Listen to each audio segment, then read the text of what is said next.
That's how excited I am for Tiny Tina's Wonderland. Tiny Tina's Wonderlands has been confirmed. That's fantastic. That's absolutely insane. I'm so excited for it. I hope you guys are too. This is going to be absolutely nuts. It just keeps getting better and better with the games that are coming out in the near future. I am so excited for Tiny Tina's Wonderlands. This game is going to be so good. There's a lot of stuff to cover. There's a lot of stuff that I noticed that I know a lot of other people noticed in this game, and I think it's going to be just absolutely fantastic. The game is set to release in March, and you already know we're going to be streaming it. We're going to be doing videos on it. We're going to be doing full walkthroughs on it. We're going to be going absolutely nuts. I'm so excited. You guys know how much I love Borderlands, so doing a spinoff of the best DLC in the whole entire franchise is just going to be so much fun. I love Tiny Tina. I love Borderlands, so the game's going to be really fun.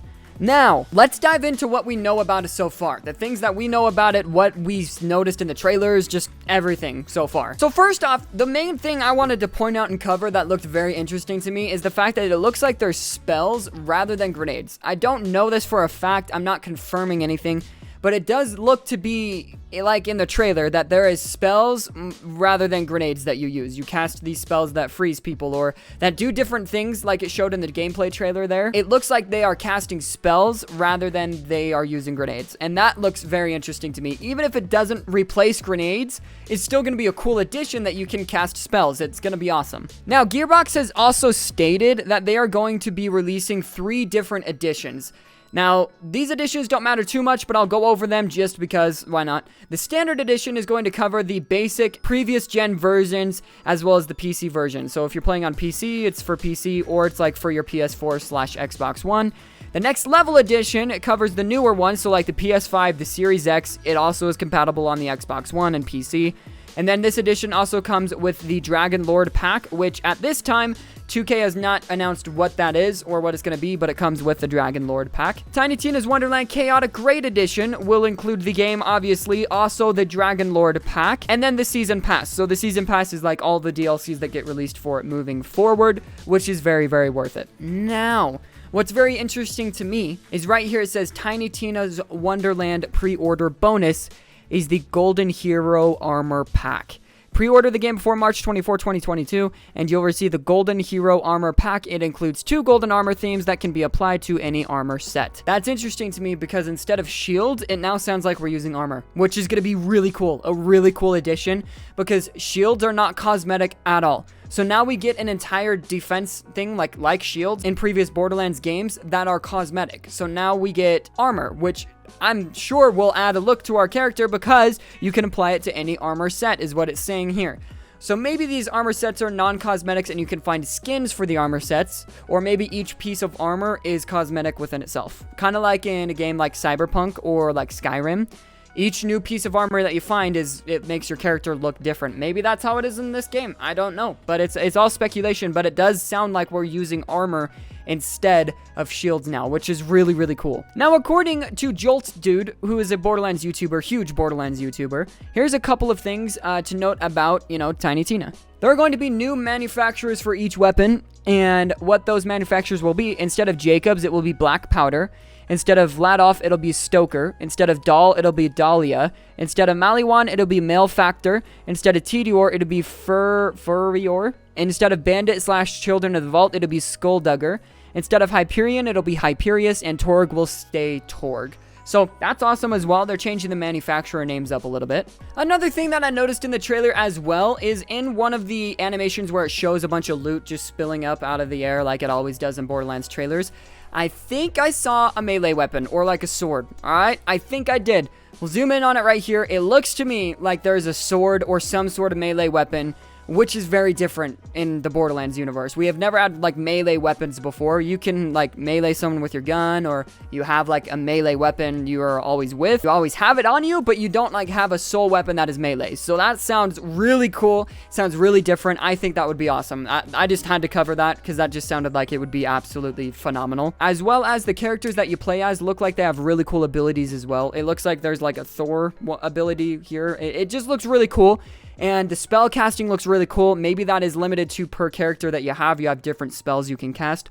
or you can unlock spell books throughout the game. I don't know, but it does look very interesting to me. The more that you pay attention to the trailer, the more that you see a couple of different things that are very interesting, especially the characters that you can play as. It looks like there's 2 human ones, and then there's 2 non-human ones, which is really, really cool. It looks like there's 2, like, orcs or whatever the hell, orcs and elves or whatever, I don't even know, but it looks like they're not human, and that's really cool.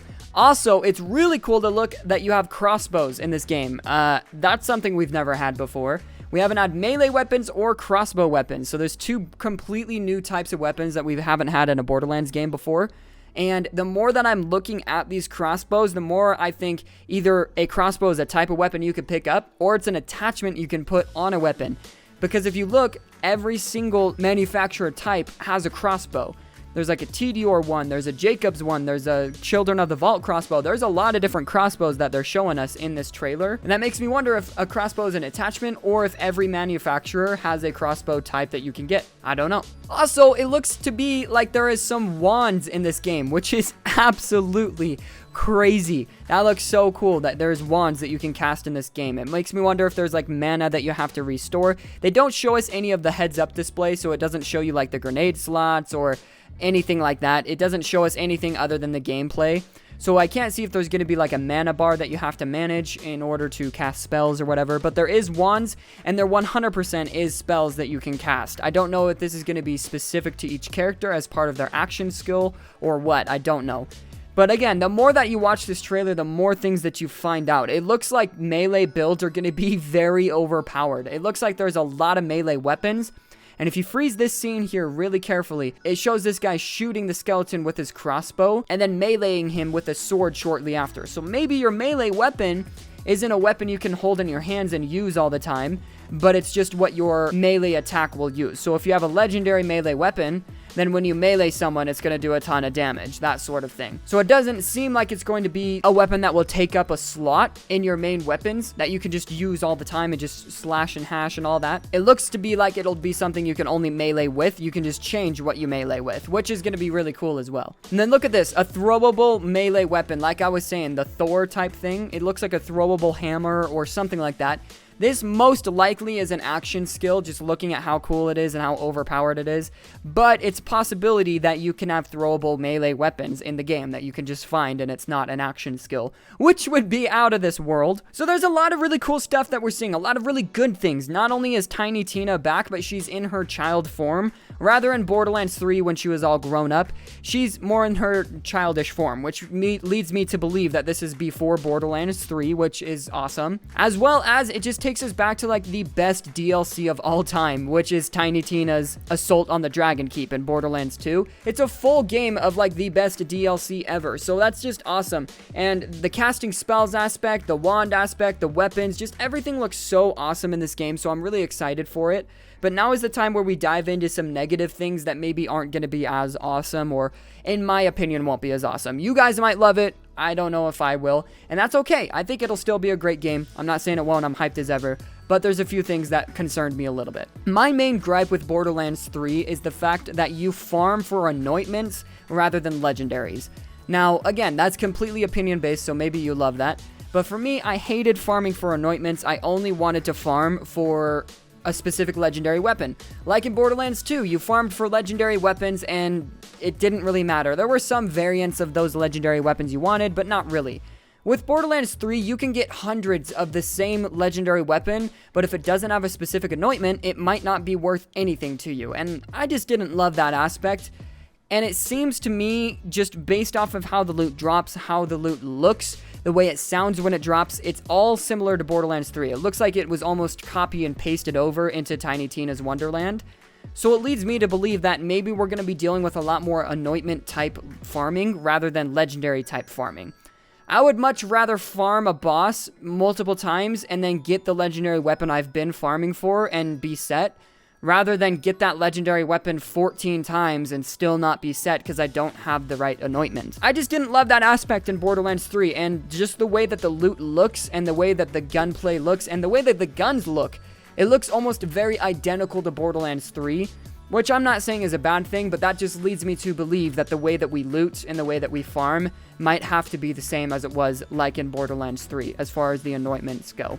that's my point with this. That's like the big flaw that I saw with this. It looked very similar to the Borderlands 3 looting aspect, and that scares me a little bit. I didn't love it, but that might not even be an issue for you. That might be absolutely amazing for you if you loved that aspect of the game in Borderlands 3. So that might not even be an issue for you, but it was just a small issue for me. I liked the looting aspect in Borderlands 2 a lot more.